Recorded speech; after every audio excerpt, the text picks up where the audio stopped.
Hey everyone, it's Karen, and I just wanted to do my weekly wrap up for this week. I actually only got to 3 books, and that is because I became obsessed with The Queen's Gambit, which I started before I even knew that there was this huge hype surrounding it.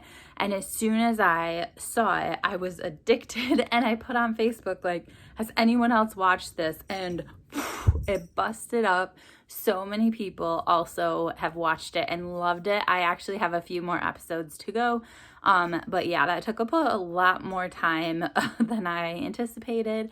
And so I didn't get quite as much reading done this week. But I will show you what I did get done. And the first book I actually listened to on Audible, and it is When No One Is Watching by Elisa Cole. This book was so good. There is such a huge controversy surrounding this book because it is supposed to be a thriller. And apparently there's all these white people saying, no, this is not a thriller.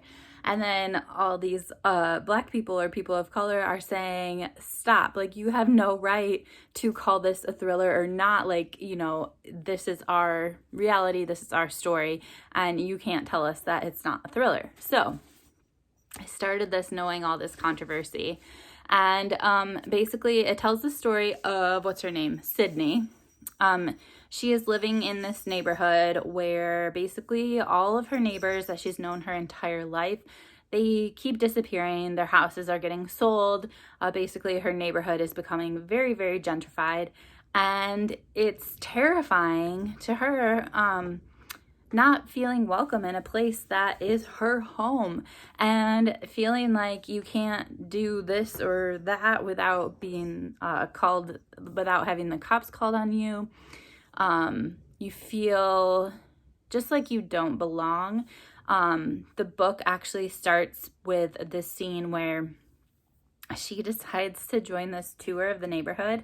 And on the tour, they basically give like a Eurocentric view of the neighborhood, and there's no discussion of all the influential Black people that have made the community what it is today.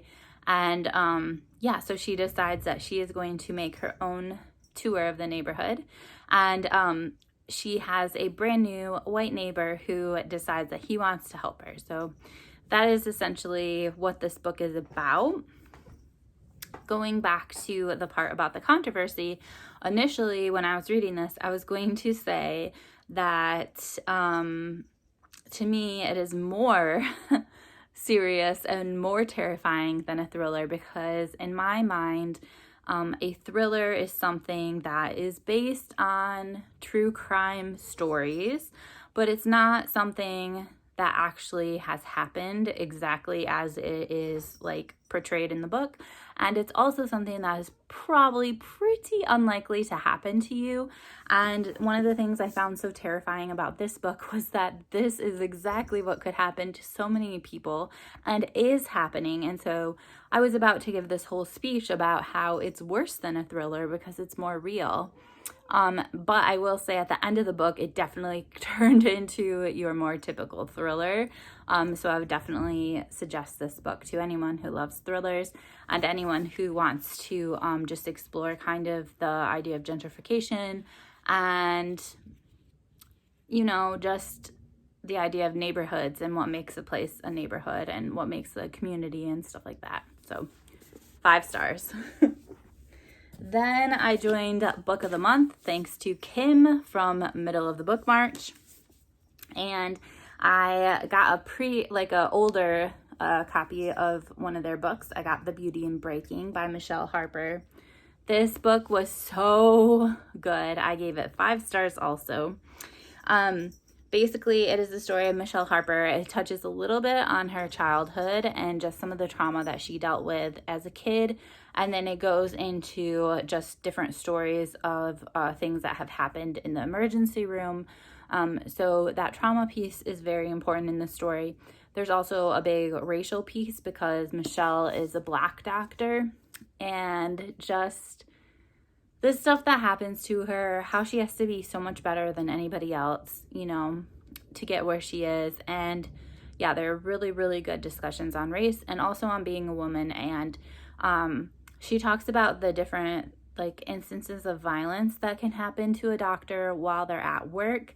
And I definitely connected to those and have seen similar things happen to teachers. And it's kind of like this just thing that's not discussed, I guess, that a lot of public servants are abused at work by the people that they're trying to serve.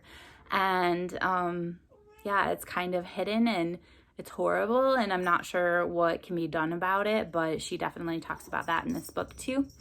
I've heard from other people that actually do medicine that some of the decisions she makes, that they are things that should not be done or that they disagree with. However, because I have no medical background, I did not think about that at all when I was reading this book, and I definitely loved it.